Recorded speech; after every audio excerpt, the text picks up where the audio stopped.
사랑하는 성도 여러분, 오늘은 성령 강림절로 지키는 주일입니다. 지금으로부터 약 2000년 전 부활하신 예수님께서 50일째 되던 날, 그리고 승천하신 지 열흘이 지난 오순절 날이었습니다. 예루살렘 다락방에 모여있던 제자들에게 갑자기 하늘에서 급하고 강한 바람 같은 소리가 들려왔습니다. 불의 혀처럼 갈라지는 것이 각 사람 위에 임했죠. 그리고 그들은 성령의 충만함을 받았습니다. 그것이 교회의 시작이었고요, 성령 강림절의 기원이었습니다. 매년 이날 우리는 그 사건을 기억하며 예배를 드립니다. 근데 오늘 우리가 함께 읽은 본문은 사도행전이 아닙니다. 시편 104편입니다. 왜 성령 강림주일에 시편을 읽는 것일까? 시편 104편은요, 구약 성경에서 가장 아름다운 창조 시편 가운데 하나입니다. 시편 기자의 눈에는 피어나는 풀 한 포기, 나는 새 한 마리, 넘실거리는 파도 그 하나도 그냥 자연현상이 아니었습니다. 그 모든 것 뒤에 계신 하나님의 손길이 보였던 겁니다. 그 생명들을 붙드시고 공급하시고 새롭게 하시는 하나님이 보인 겁니다. 특히 오늘 우리가 읽은 27절에서 34절은요, 이 시편의 클라이맥스입니다. 여기서 시편 기자는 한 단어를 중심으로 모든 것을 노래하고 있습니다. 그것은 바로 주의 영입니다. 이 영은 태초에 혼돈한 수면 위를 운행하던 창조의 영과 같습니다. 에스겔이 본 마른 뼈 골짜기에 불어온 생기와도 같습니다. 그리고 오순절 타락방에 급하고 강한 바람으로 임하신 성령님과 같습니다. 수천 년의 시간을 가로질러 동일한 주의 영이 오늘 이 자리에 임하십니다. 오늘 시편의 말씀을 통해 우리에게 임하신 성령 하나님을 알아가고 은혜 받는 복된 시간이 되시기를 간절히 바랍니다. 첫 번째로, 성령님이 오시면 주의 손으로 채워주십니다. 27절입니다. 이것들은 다 주께서 때를 따라 먹을 것을 주시기를 바라나이다. 자, 여기 이것들이라고 하는 것은 하나님께서 지으신 모든 피조물을 가리킵니다. 하늘 나는 새도, 들에 있는 짐승도, 바닷속의 생물도, 그리고 우리 인생도 하나님을 바라보며 살아갑니다. 겉으로 보면 모든 생명은 자기 힘으로 살아가는 것처럼 보입니다. 새는 날개로 날고, 짐승은 들판을 달리고, 물고기는 바다를 헤엄칩니다. 사람도요, 자기 능력과 노력으로 살아가는 것처럼 보입니다. 근데 성경은 우리에게 진실을 말해줍니다. 모든 생명은 하나님께서 먹이시고, 하나님께서 붙드시고, 하나님께서 채우신다고요. 여기서 중요한 흐름이 있습니다. 채움은 바라보면서 시작된다는 사실입니다.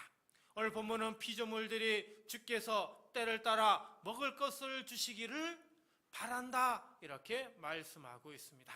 우리 성도들도 마찬가지입니다. 성령을 구하는 사람은 나는 충분합니다 라고 말하는 사람이 아닙니다. 주님, 저는 주님 없이는 살 수 없습니다. 주님, 제 힘으로는 제 마음 하나도 지킬 수 없습니다. 주님, 제 영혼을 주님께서 채워주셔야 합니다. 이렇게 고백하는 사람입니다. 우리가 주님을 바라볼 때 주님의 은혜가 우리 삶에 흘러오기 시작하는 거죠. 28절입니다. 주께서 주신즉 그들이 받으며, 주께서 손을 펴신즉 그들이 좋은 것으로 만족하다가, 여기에 주께서 손을 펴신다고 아주 중요한 구절이 나옵니다. 하나님의 손은 다친 손이 아닙니다. 붙잡아 빼앗는 손도 아닙니다. 하나님은 펼쳐주시는 손입니다. 공급하시는 손입니다. 그리고 좋은 것으로 채우시는 손입니다. 근데 우리는 어떻습니까? 우리는 자주 하나님의 손보다는 내 손을 먼저 봅니다. 내 손에 돈이 얼마나 있는지 봅니다. 내 손에 힘이 얼마나 남아있는지 봅니다. 내 손이 붙잡을 사람이 있는지를 봅니다. 물론 현실을 살피는 게 잘못은 아니죠. 그러나 내 손만 바라보면 우리는 금방 낙심하고 맙니다. 왜냐하면 내 손은 작기 때문이죠. 내 손은 금방 비워버리기 때문입니다. 내 손은 붙잡고 싶어도 놓칠 때가 많기 때문입니다. 그래서 성경은 우리의 시선을 바꾸어집니다. 내 손만 보지 말고 뭐라고요? 하나님의 손을 보라고요. 하나님께서 손을 펴시면 피조물이 삽니다. 하나님께서 손을 펴시면 결핍이 체험으로 바뀝니다. 하나님께서 손을 펴시면 메마른 영혼도 다시 만족을 얻습니다. 여기서 또 하나 중요한 것은요, 하나님께서 손을 펴실 때 피조물은 겨우 생존하는 정도로 끝나지 않는다는 겁니다. 28절 끝에 뭐라고 얘기합니까? 그들이 좋은 것으로 만족한다라고 말하고 있습니다. 하나님은 우리를 겨우 버티게 하시는 분이 아닙니다. 하나님은 때를 따라 좋은 것으로 넉넉하게 풍성하게 채워주시는 분이십니다. 물론 여기서 말하는 좋은 것은 우리가 원하는 모든 것을 뜻하는 게 아닙니다. 하나님은 우리의 욕심을 무조건 채워주시는 분이 아닙니다. 하나님은 하나님 보시기에 좋은 것으로 채워주십니다. 우리가 원한 것이 아니라 우리에게 필요한 것을 주시는 거죠. 빨리 응답하시는 게 아니라 기다림 속에서 믿음이 자라게 하십니다. 그러나 분명한 것은 하나님께서 손을 펴시면 우리의 결핍은 하나님의 은혜를 만나는 그런 자리가 된다라는 거죠. 열왕기상 17장에 엘리야가 사르밧 과부를 만납니다. 그 여인은요, 마지막 남은 가루 한 움큼과 기름 조금으로 음식을 만들어 먹고 아들과 함께 죽으려 했습니다. 그의 손에는 거의 아무것도 없었죠. 그러나 엘리야를 통해 하나님께서 말씀하셨습니다. 그 통에 가루가 떨어지지 아니하고 그 병에 기름이 없어지지 아니하리라 말씀하셨습니다. 여인의 손은 비어 있었지만 하나님의 손은 비어 있지 않았습니다. 그가 말씀을 붙들고 순종했을 때 하나님은 날마다 필요한 것을 채워주셨습니다. 이것이 바로 하나님의 손입니다. 하나님의 손은 없는 데서 있게 하시고 부족한 데서 견디게 하시고 끝난 것 같은 자리에서 오늘을 살 힘을 허락하여 주십니다. 사랑하는 성도 여러분, 오늘 우리의 메마름은 단지 환경이 어려워서만 생기는 게 아닐 수 있습니다. 더 깊은 이유는요, 우리가 성령님을 바라보지 않았기 때문일 수 있습니다. 하나님께서 손을 펴시기도 전에 내 손만 바라보고 낙심합니다. 하나님께서 좋은 것으로 채우실 수 있는데도 세상의 것으로만 빈 마음을 채우려 합니다. 하나님께서 때를 따라 주실 수 있는데도 조급함 때문에 마음이 무너집니다. 물론 돈이 필요합니다. 건강도 필요합니다. 관계도 필요합니다. 일도 필요합니다. 그러나 그것들이 우리 영혼을 완전히 채우지는 못하죠.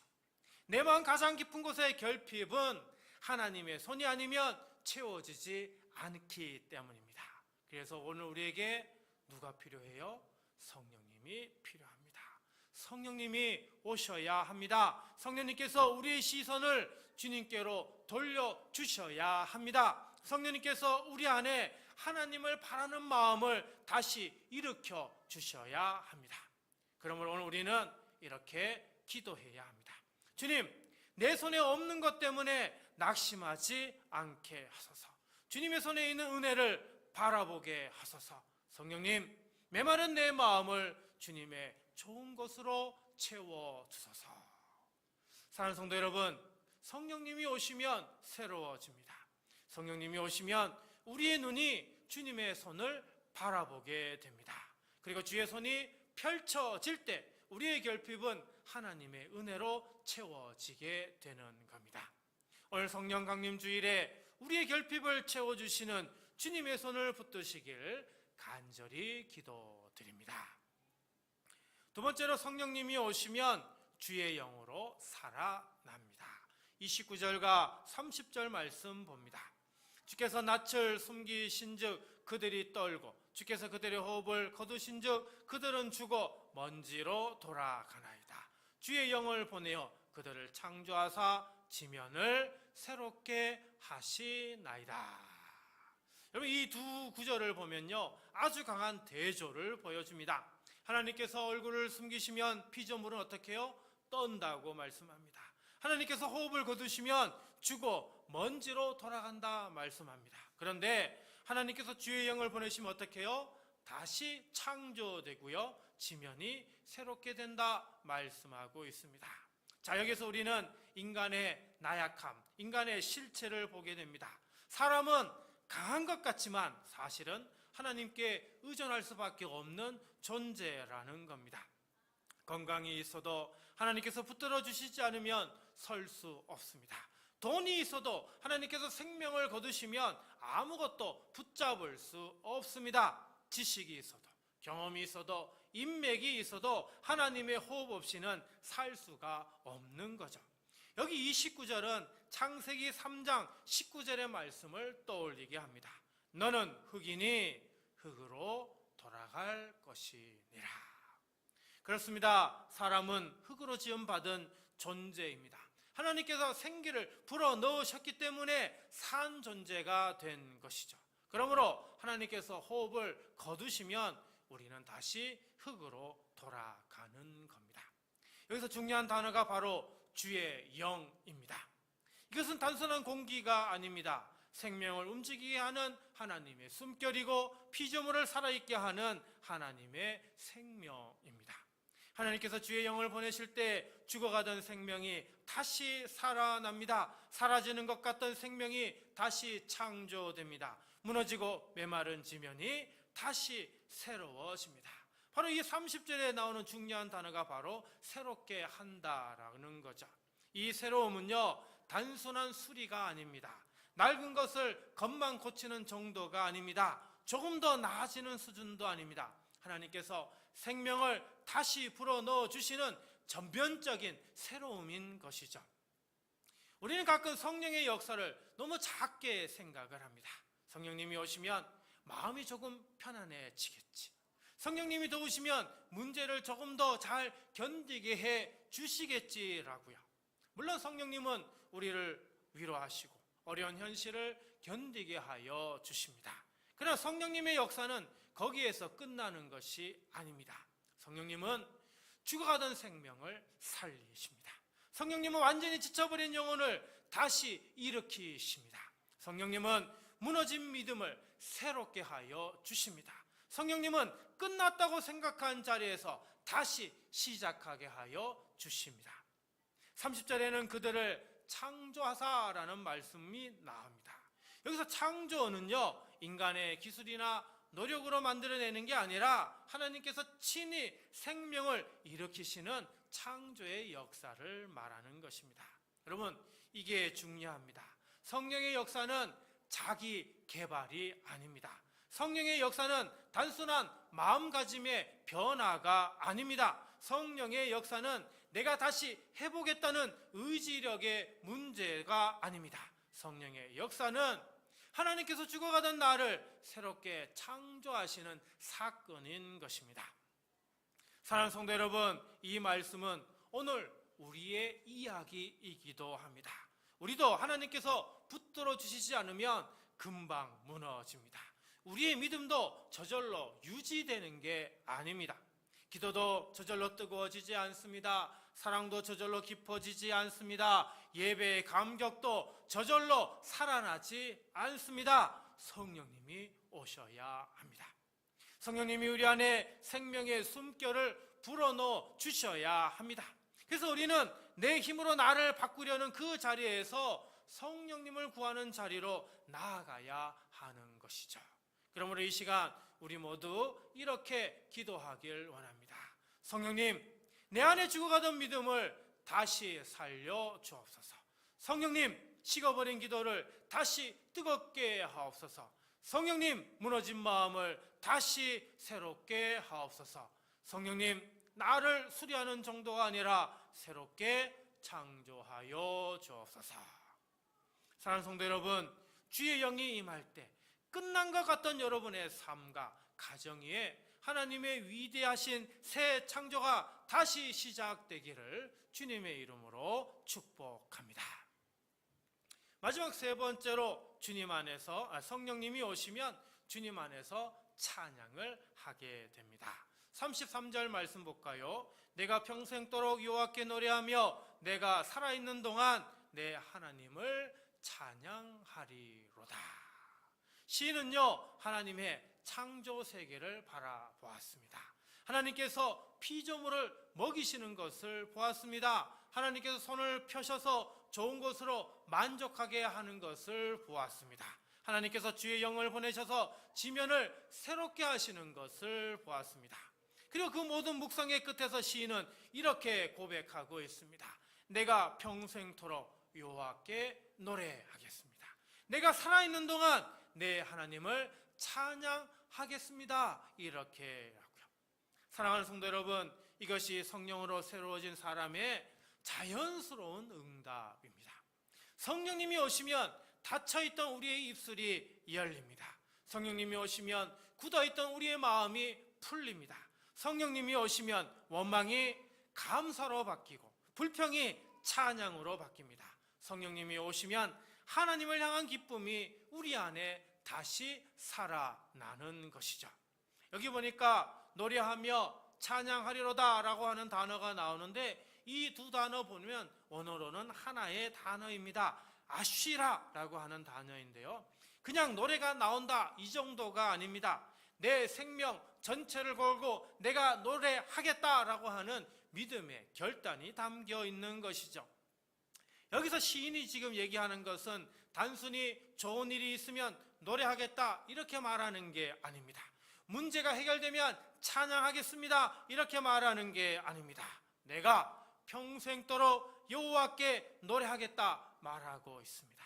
내가 살아있는 동안 내 하나님을 찬양하겠습니다 이렇게 고백하고 있는 겁니다. 여러분, 이것이 성령 안에서 드리는 찬양입니다. 성령님이 주시는 찬양은 상황이 좋아서만 부르는 노래가 아닙니다. 하나님이 누구신지를 알기 때문에 부르는 노래입니다. 내 삶이 아직 다 풀리지 않아도 찬양할 수 있습니다.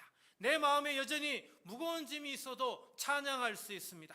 내 앞길이 아직 선명하게 보이지 않아도 찬양할 수 있습니다. 왜냐하면 나의 형편보다 크신 그 하나님이 지금도 나를 붙들어 주시기 때문인 것입니다. 34절입니다. 나의 기도를 기쁘게 여기시기를 바라나니 나는 여호와로 말미암아 즐거워하리로다.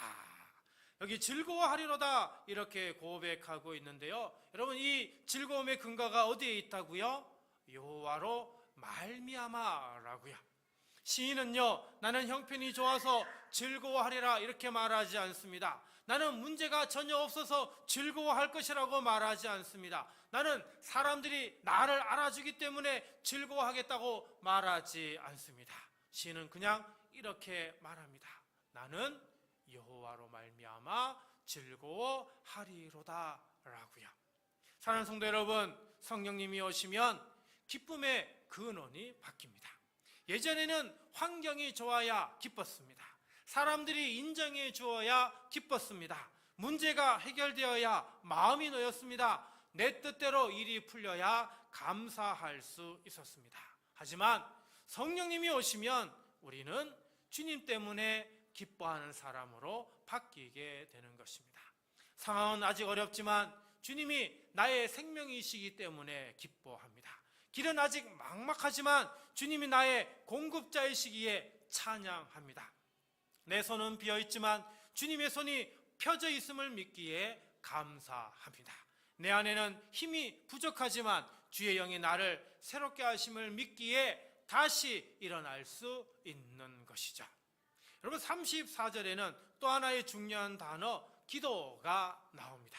이 단어는요, 단순히 정해진 기도, 일반적인 기도를 뜻하는 게 아니라 묵상, 생각, 마음속 깊은 고백을 의미합니다. 여러분, 이것은 매우 중요합니다. 성령님이 오시면 입술만 바뀌는 게 아닙니다. 우리 마음의 생각이 바뀌는 겁니다. 속으로 되뇌는 말이 바뀌는 겁니다.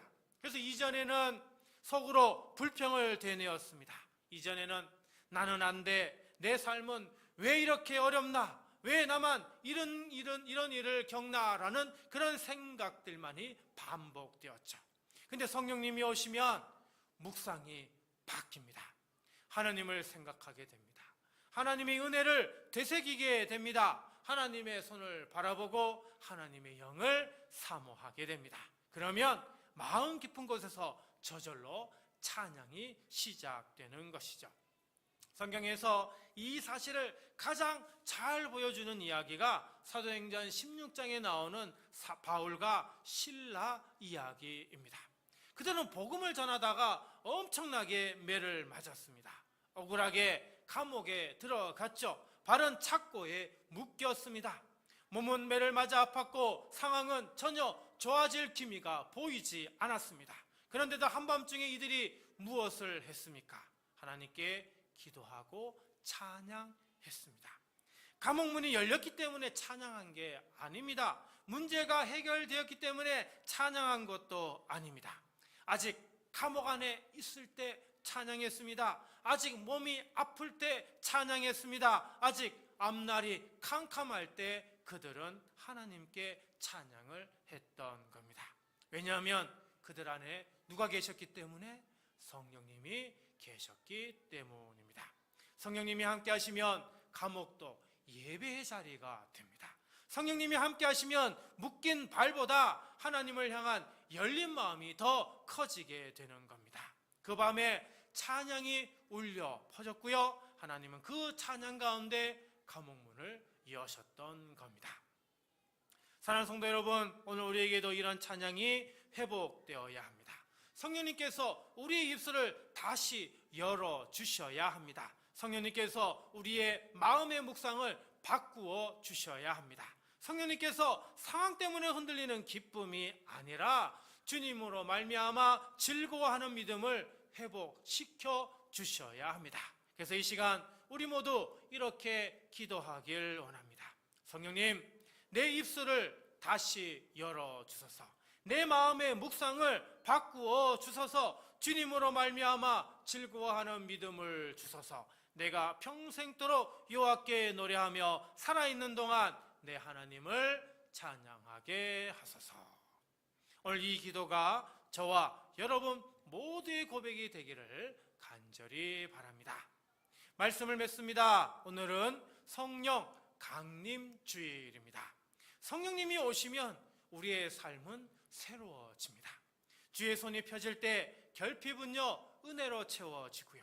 주의 영이 임할 때 죽어가던 생명은 다시 살아납니다. 그러므로 성도는 33절 말씀처럼 내가 평생도록 여호와께 노래하며 내가 살아있는 동안 내 하나님을 찬양하리로다, 이렇게 고백할 수 있어야 합니다. 여러분, 이 고백이 오늘 예배드리는 저와 여러분의 고백이 되길 간절히 바랍니다. 이 고백이요 우리의 가정과 일터와 삶의 자리에서도 이어지기를 바랍니다. 이 고백이요 어떤 환경 속에서도 꺼지지 않는 성령의 찬양으로 우리 안에 살아있기를 간절히 축원드립니다.